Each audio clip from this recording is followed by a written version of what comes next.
In the dense, fog-laced forests of Belarus lies a place almost erased from history, Orsha.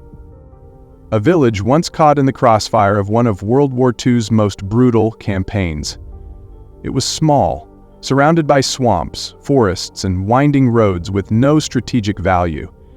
And yet, during the summer of 1944, it became the center of something no soldier could explain, and no historian could ever fully verify. The Red Army was advancing westward, crushing the remnants of the Wehrmacht as part of Operation Bagration. Villages like Orsha were marked as recon zones, places to secure supply routes or flush out stragglers. The Soviets sent in a company of scouts, a few dozen men, experienced, hardened. What they found was silence. Houses stood as if frozen in time, meals half-eaten, laundry still hung, candles burned down to wax puddles. But there were no people, no livestock, no signs of struggle, just absence. Some reported the air feeling thick, like walking through water. Others described a ringing in the ears the moment they crossed into the village perimeter. They set up a temporary command post in the chapel at the center of town, a faded cross above the door, and inside strange murals, unusual for an Orthodox chapel. One depicted an angel covering its face, weeping.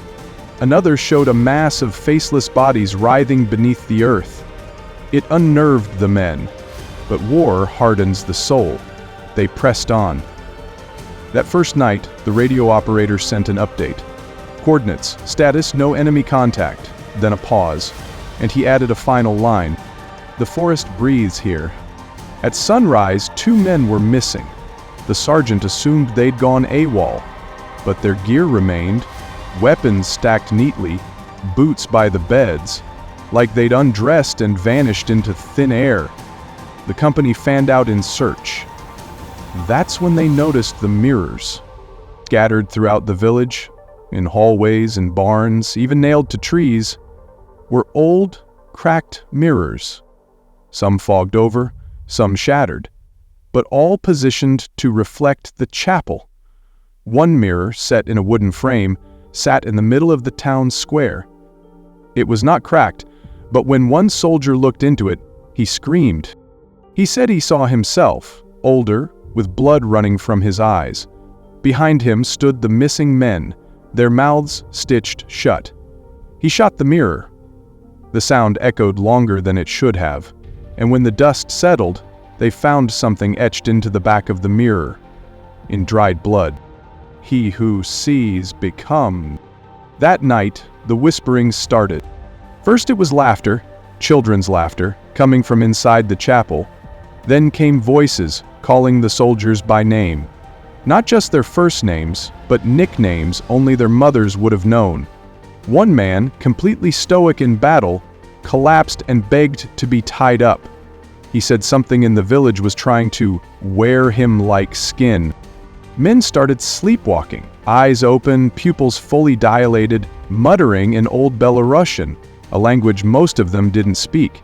The commanding officer called for an immediate withdrawal, but when they tried to leave, they couldn't. The roads circled back, the forest closed in. One jeep drove straight for 10 minutes and ended up right back at the chapel. The ground beneath the vehicles turned to slush, even though there was no rain. And then the trees started bleeding. Yes, bleeding. Dark sap oozed from the trunks, thick and metallic smelling. A Soviet medic touched it, tasted it, instinct from years of foraging, and collapsed instantly.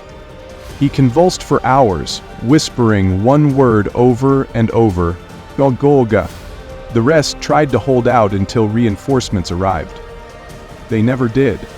3 days later, a second unit was dispatched to Orsha, but when they arrived at the coordinates, they found nothing.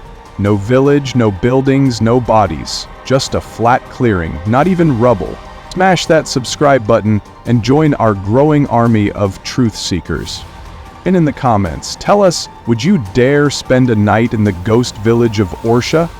Because some battles never end, and some villages never truly disappear.